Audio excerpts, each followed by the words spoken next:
Welcome to this rating summary of Nocturnal Animals, and just a reminder, this is a discussion about the ratings of the film, not necessarily a review of the film. So in this case, the film has been rated for violence, and in particular the sexualized violence. It's also been rated for nudity and for bad language. So I want to discuss all of those things and kind of explain to you why it was given those ratings.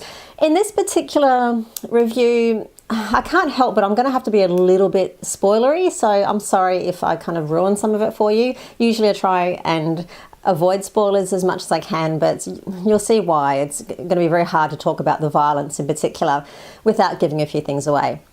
So let's start with that. Let's start with the violence. Most of it happens around one pivotal scene where a family driving along at night are kind of terrorized by some other drivers.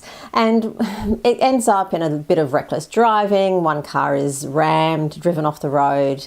And then what happens after that is where the violence, particularly the sexualized violence, really takes place. So the family are hassled and threatened and kind of just intimidated by these men to begin with. Then it moves on where there's two women in the car. One of them is a young teen female. They're leered at and it becomes a little bit creepy, and then it gets a bit violent. There's a punch out happens, and this ends up in the two females being taken away in a car and the male having to kind of follow behind. So while you don't really, that's kind of the end of most of the violence in that scene. This particular scene is referred to frequently throughout the film. It turns out the women were beaten and raped as a consequence of being involved in this, kind of road rage incident. You see their dead bodies. You don't really see the rapes and the beating happen, but there is one slight flashback scene where you see a woman, you see her face when you assume that she's being raped, but you don't really see the whole thing happening, if that makes sense. I should say the whole thing is actually quite harrowing to watch, even knowing what's coming and even the way it's presented. While you don't always see what's happening, it is quite harrowing and difficult to watch this scene. The tension is very high in this scene. And as I said, it's referred to back quite frequently during the film, particularly when they discuss the injuries that the women suffered and so on. The other parts of violence happen between mostly male characters. So there is some shooting where people are shot. There's a man who is hit, bludgeoned with an object. And then there's punches and, kind of fist fighting, which happens as well.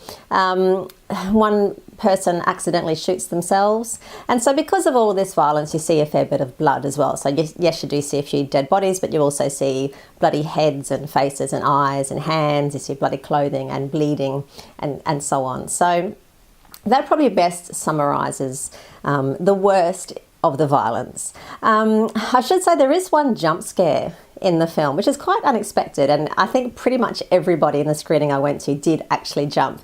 And this is basically where a man's face leers at the camera all of a sudden, and because it's so unexpected, it might actually make you jump out of your seat a little bit. The other sort of violence in the film is stuff like, someone drops a phone and it smashes, and a bird flies into a window, that kind of stuff. So the real violence is evolved around this kidnap and rape scene. And yes, it is quite difficult to watch. So on to the sex and nudity. There is quite a bit of nudity in the film. In fact, the film opens on some rather gratuitous nudity. Personally, I loved this. I don't think there is enough. There's so much female nudity in cinema, but it's all very skinny, very well-toned and beautiful bodies. I love seeing bodies that aren't traditionally beautiful, particularly the underfed, underweight, skinny types. These women are voluptuous and curvy and beautiful. They're also of an older age bracket. They're not young. These are probably in 60s and above age group, and they are dancing burlesque style in front of the camera. This happens to be part of an art installation, but there, to open the film on this kind of full frontal female nudity might be a little bit confronting for some. Personally, I thought it was celebratory. I wanted to stand up and applaud because I was so happy to see something so groundbreaking in coming out of Hollywood. But that's just me. There is other nudity in the film as well. You do see sort of side views and back views of men and women. You know, you see these people in showers and baths, sitting on a toilet. When the man who's sitting on the toilet stands up, you see a bit of pubic hair, but you don't really see the full nudity. You don't really see full male nudity. You do see from the side view, but never the full frontal view. So that kind of wraps up the nudity. You do see a couple kissing. You see a couple in flashback where it looks like they might be in bed together, but you don't really see any sex happen. And then there's just the caressing, and of course there's the sexual theme with the violence as well. So when these men are kind of leering over these women, there's crotch rubbing and all this kind of creepy stuff takes place. So there's a crossover, definite crossover between the sex and the violence in this film. There's a fair bit of bad language in the film. There's quite a few F words and S words and A words and some name calling, bastard and all that sort of stuff. I mean, it's more, the list is more detailed on the website.